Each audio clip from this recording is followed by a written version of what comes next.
I went to college in Boston, and it was at a time when there were revival houses all over the city, and I saw three women at a revival house, Robert Altman's Three Women, and I'd kind of gone to the movies all my life and really liked movies, but I'd never really noticed the presence of a director before, which is kind of a terrible thing to say, but I didn't think of movies that way, and for the first time I thought, who was that? Who made that movie? And I thought, that's what I want to do. For some reason, an awful lot of actors come from kind of these peripatetic backgrounds. Army kids and missionary kids and kids of salesmen and IBM, that kind of thing. You'll always find that they've had these kind of itinerant childhoods. And the only thing I can think of is that it just teaches you that behavior is not concrete. I think a lot of people think that how you behave is a given, or that behavior is character. So they think like, well, I act this way, therefore I am this way.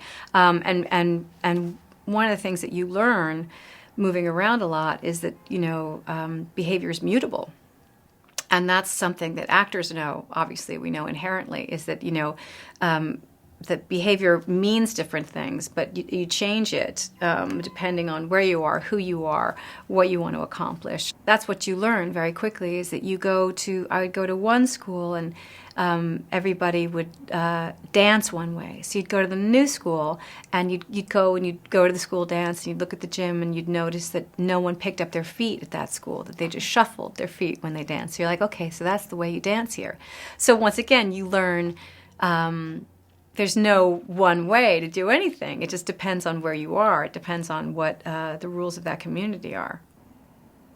I was an excellent waitress. I'm very impatient with people who tell me that they're not, when people say that they're not good at waiting tables, I'm like, well, you're just not paying attention. On the soap opera, I was both a good girl and a bad girl.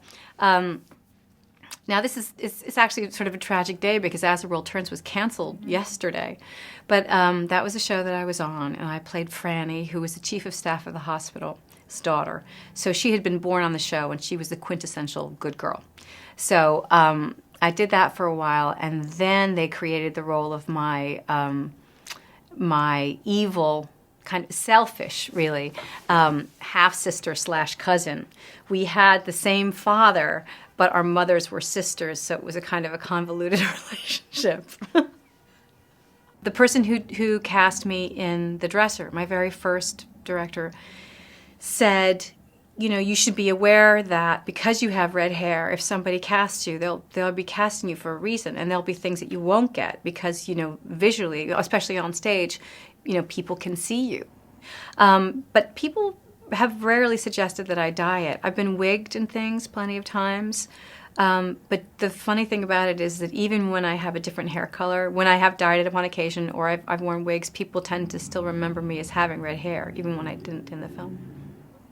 I actually first met Tom Ford in 1998, right after my son was born. My son was born in 1997, and Tom made a dress for those Oscars the first time I was nominated for Boogie Nights. He made a really beautiful black dress that was chiffon and kind of had an empire waist, and because I had just had a baby, my boobs were really big and I just didn't feel confident enough to wear it. So, and that was the other thing about him too. He was incredibly gracious. He was like, it's a dress, I don't care, wear it, don't wear it, but keep it, I think I still have it actually somewhere.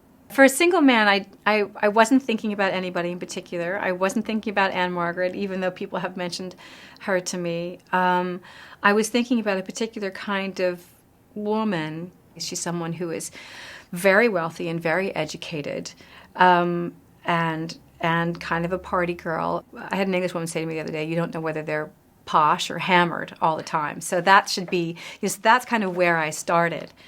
I'd love to do a musical. It's one of the pathetic and secret parts of my personality that I love musical theater. We love all the High School Musicals too.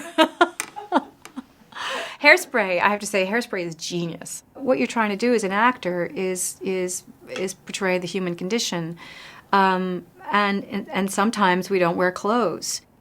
You know, people always ask that thing about families and children and nudity, and I always say, well, my children don't watch my movie. You know, people will ask me, what movies of yours do your children like? And I'm like, none of them, because they don't watch my movies. Because number one, they're not interested in, and number two, they're not movies for children, so they wouldn't be seeing them. I make these jokes about how my métier is tragedy. But it's not for, I don't know, not for lack of trying to do comedy. I think people think of me as a bore. Yeah, a tragic bore.